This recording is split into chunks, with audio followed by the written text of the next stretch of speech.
Когато сте на първа среща, обърнете внимание на това какво си поръчва човека от среща, защото храната, която яде, показва нещо много важно за този човек. И дори думите му или думите на този човек, дори да говорят за нещо, всъщност действията, нещата, които прави в живота, показват понякога нещо различно. И ако се вгледате в това какво си поръчва човека и какво обича, какви храни обича да яде, можете да разберете изключително много за този човек. И в това видео ще ви разкажа всъщност как да разберете, как да изберете за себе си човек, който може в дългосрочен план да ви удовлетворява. Ако ви е интересно, останете до края на видеото, защото това е една доста нестандартна тема.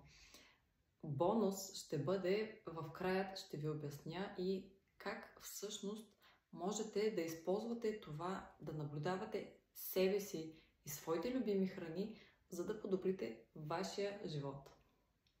Здравейте, аз съм Севел и съм прожектор по Human Design. За тези от вас, които не разбират какво е това, не са чували за системата Human Design, тя се базира на астрологията, но все пак е доста по-различна от нея.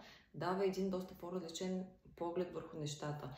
И ние, прожекторите, сме дарени с онази уникална способност да можем да виждаме в хората от среща нещата, които са проблемни и могат да бъдат решени. Имаме изключително аналитична способност. Имаме възможността да вникваме в дълбочина, в характера и проблемите и потенциала на хората и да им помагаме да се подобряват. Така че може да се каже, че съм нещо като специалист по това да разбирам хората. Ако ви е интересно, ще се радвам да ви помогна да разберете как да се изберете точно партньор. И то само единствено наблюдавайки навиците му за хранене. В един момент, тъй като наистина това е нещо много характерно за мен, аз анализирам хората, търся винаги общия знаменател. Започнах да си давам сметка, че някои хора, които обичат да се хранят с определени храни, проявяват определен тип черти на характера. И забелязах, че всъщност това, което е общото между тези хора, не е просто някакво съвпадение, а напротив, те на подсъзнателно ниво избират тези храни, защото имат общ начин на възприемане на света и общ начин на получаване на удоволствие. Това, което имам предвид е следното. Всъщност,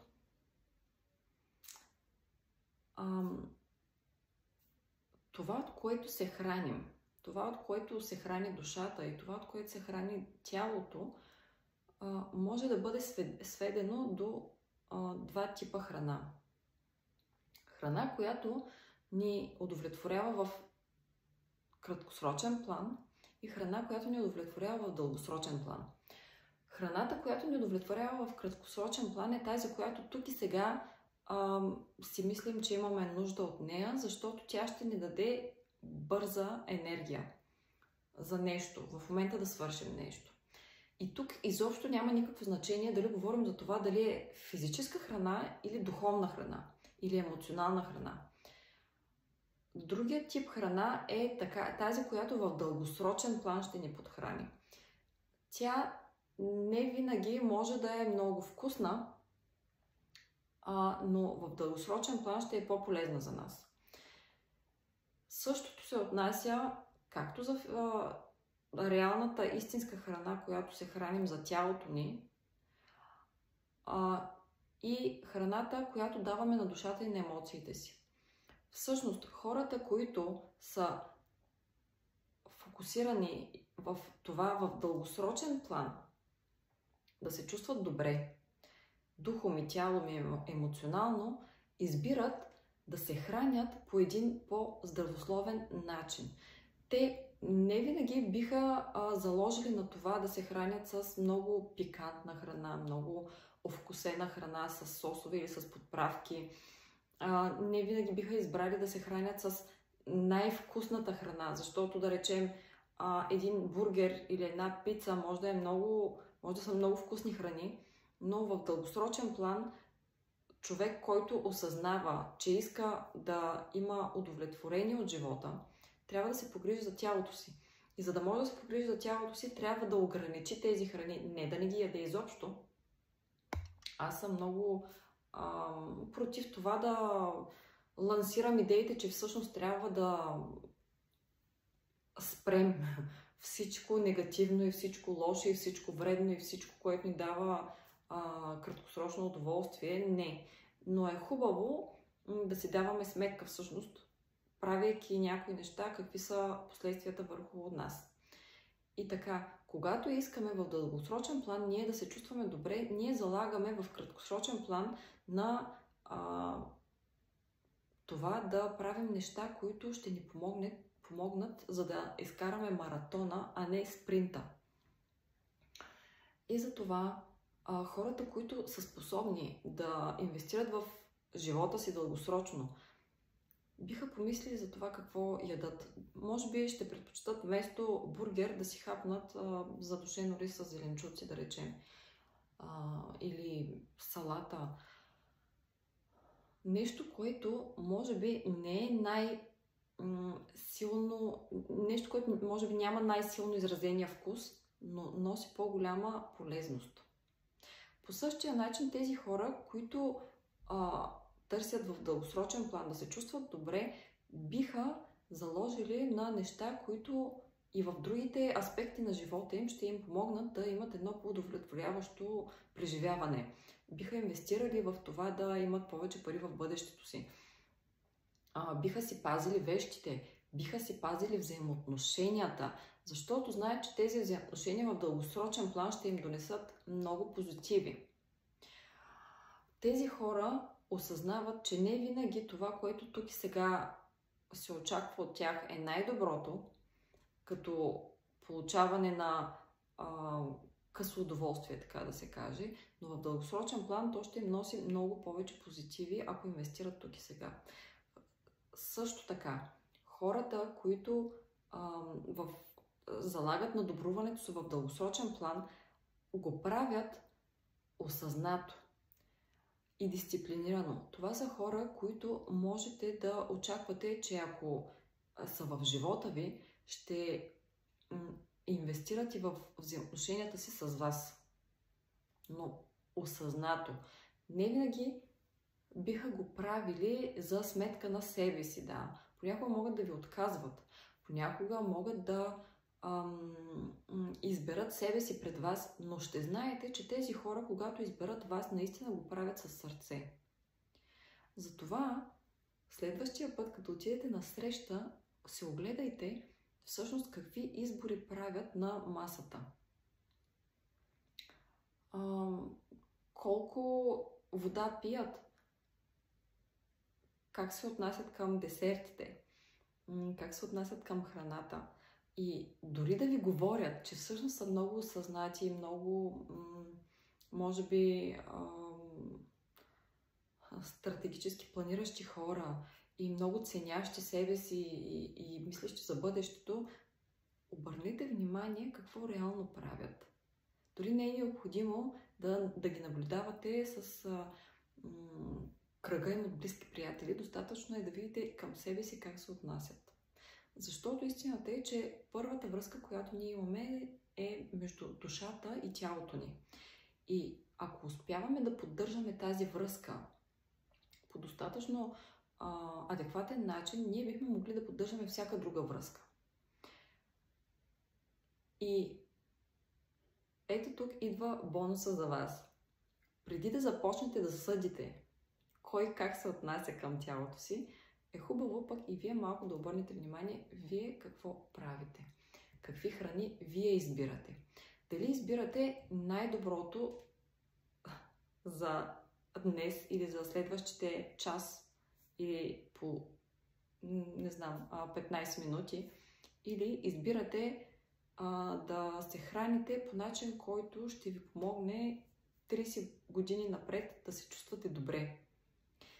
Да, не винаги изборите, които тук и сега правим, ще ви носят краткосрочни ползи, но ако сме адекватно инвестирали в собственото добруване, можем да плануваме така, че 10 години в бъдещето да не сме в едно състояние, в което да проклинаме себе си, или още по-лошо да не ставаме сметка, че всъщност ние сами сме си ги направили тези неща, а да обвиняваме други хора, държавата, системата и така нататък. Ако искате в живота ви да има повече стабилност, да има повече спокойствие, мир, е хубаво лека по лека да обръщате внимание на нещата, които правите тук и сега, и лека по лека може би да намаляте подправките, лека по лека да намаляте захарта в храната. Не казвам изведнъж да спрете всичко, но можете полека, намаляйки тези неща, които в краткосрочен план ни носят удоволствия, да инвестирате в това, всъщност психиката ви, нервната система да се успокоява лека по лека.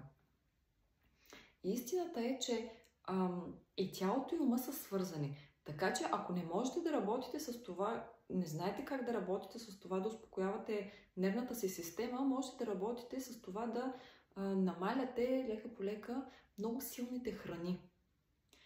И така това неимоверно ще доведе до това да ви се успокоява лека по лека и нервната система. Всъщност, дори когато се вгледате в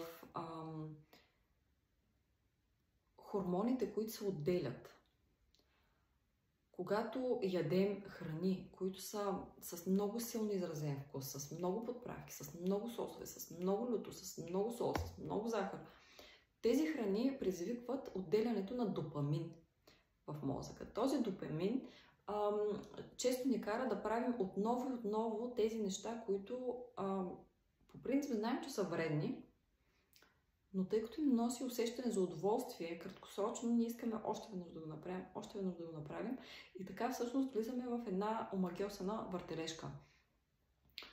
А от друга страна, храните, които всъщност са полезни и може би не носят толкова изразен силен вкус, ни дават усещане за удовлетворение, удоволствие, което всъщност подхранва мозъка, като допринася за отделянето на повече окситоцин, на повече ендорфини. И така всъщност започваме да изпитваме все повече и повече любов към себе си и към хората и света около нас. И това са едни хормони, които подхранват нашето тяло много по-устойчиво и в дългосрочен план всъщност действат много по-добре. Няма този ефект на имам нужда отново да хапна сладко, имам нужда отново да пия газирано, имам нужда отново да се кача в колата и да карам с 200. Дори и това всъщност е въпрос и на биохимия, но ние можем да влияем на тези процеси от всякъде. Това е като един кръг. Едното води до другото, другото води до третото, третото до четвъртото, четвъртото до петото. Но всъщност ние можем да спрем този кръг и да повлияем на него от всяка една точка, няма значение дали през точка 2 или точка 5.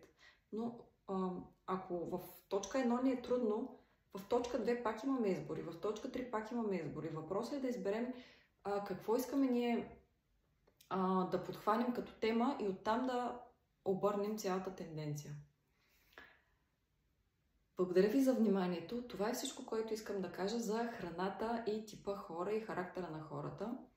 Обърнете внимание как се хранят хората около вас и как вие се храните около вас. Ако това видео ви е било интересно, ако сте си казали много ще се радвам да го харесате, да го споделите, да се абонирате за канала, защото в канала ще има все повече и повече такива полезни видеа. Също така ще се радвам и да споделите долу кои са другите навици, за които сега вие се сещате, че всъщност работят по същия този механизъм. И така, чао от мен и до скоро!